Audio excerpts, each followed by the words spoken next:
Assalamualaikum dan selamat sejahtera. Nama saya Nurul Ain Nabila binti Sarif, memegang matric number BA 241101113. Baiklah, hari ini saya akan menceritakan pengalaman saya tentang pembelajaran secara dalam talian, yaitu online learning. Seperti yang kita tahu, pada tahun 2019 hingga tahun 2021, negara kita dilanda satu wabak besar, yaitu wabak COVID-19. Wabak COVID-19 telah menyebabkan semua orang terpaksa duduk di rumah, tiada aktiviti secara fizikal yang dapat dilakukan.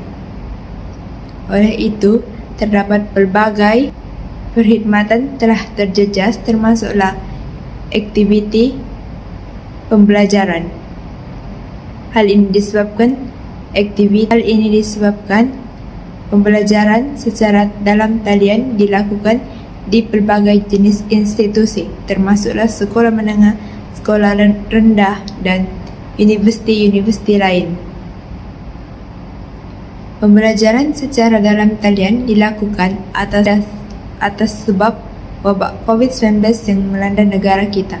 Wabak ini boleh menyebabkan seseorang yang dijangkiti itu akan menyebabkan kematian.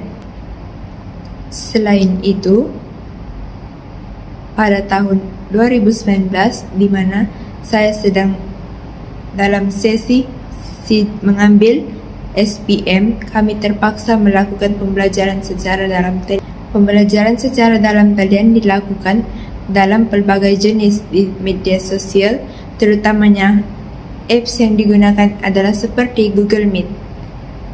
Tetapi terdapat juga kesan apabila melakukan pembelajaran secara dalam talian, seperti pelajar tidak dapat ilmu secara langsung kerana pembelajaran secara dalam talian menghadapi pelbagai gangguan seperti aktiviti di rumah. Melainkan apabila kita belajar bersemuka di sekolah, kita akan mendapat ilmu secara langsung dan kita akan mudah memahami apa yang diajar oleh guru. Selain itu, apabila kita melakukan aktiviti pembelajaran di rumah, kita tidak akan fokus dengan apa yang diajar oleh guru. Hal ini disebabkan kita akan terganggu dengan aktiviti-aktiviti apabila kita sedang berada di rumah. Seperti yang kita tahu, apabila pembelajaran secara dalam talian dilakukan, tidak semua pelajar akan dapat mengikuti pembelajaran secara dalam talian itu. Hal ini disebabkan terdapat pelajar yang mengalami gangguan internet, seperti yang berada di pedalaman ataupun yang berada di dalam kampung yang susah untuk mencapai rangkaian internet. Apabila aktiviti pembelajaran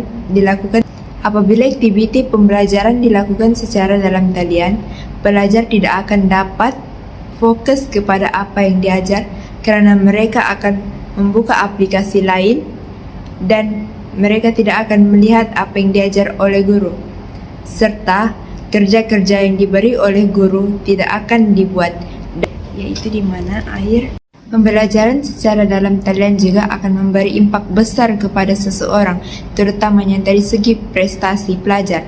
Hal ini disebabkan oleh pelajar tidak dapat fokus dengan apa yang diajar, melainkan apabila kita belajar secara bersemuka, pelajar akan fokus dan boleh bertanya kepada guru tentang apa yang tidak dipahami. Oleh itu, pembelajaran secara dalam talian ini amat sukar ketika dijalankan kerana terdapat banyak gangguan.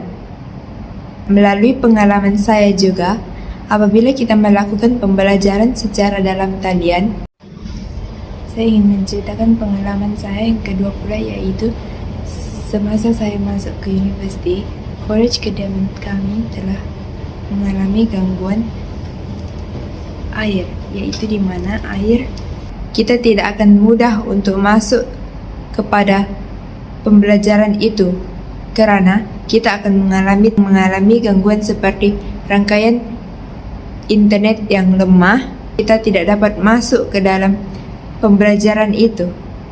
Selain itu, cabaran terbesar apabila aktiviti pembelajaran secara dalam talian dilakukan juga adalah pelajar akan mudah leka apabila guru mengadakan kelas pada masa itu, terutamanya pada waktu pagi, karena lambat untuk memasuki kelas apabila guru membuat kelas pada waktu pagi. Dan itu juga melalui pengalaman saya, pembelajaran secara dalam talian tidak akan fokus karena pelajar akan berada di mana-mana seperti di luar rumah dan tidak dapat mengikuti pembelajaran itu dengan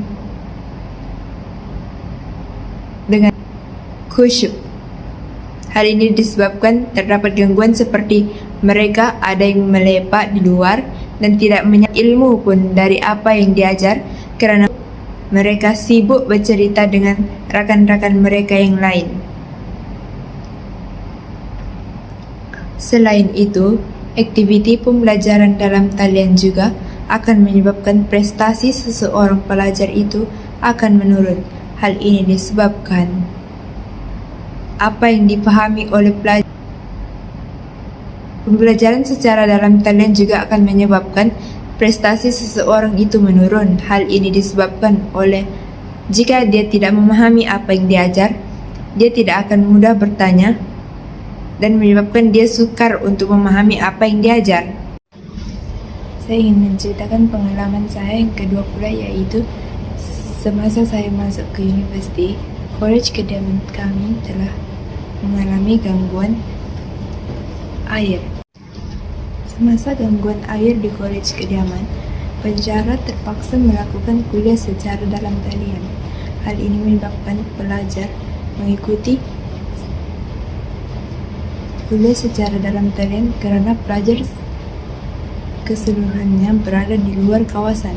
Tapi terdapat juga pelajar yang telah pulang ke rumah dan tidak dapat mengikuti kuliah secara bersemuka jika diadakan pada masa itu.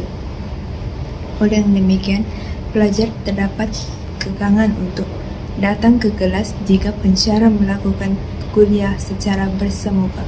Hal ini juga menyebabkan pelajar terpaksa mengeluarkan uang yang banyak untuk mencari air di luar dan membeli air mineral. Itu sahaja pengalaman yang dapat saya ceritakan. Sekian dan terima kasih.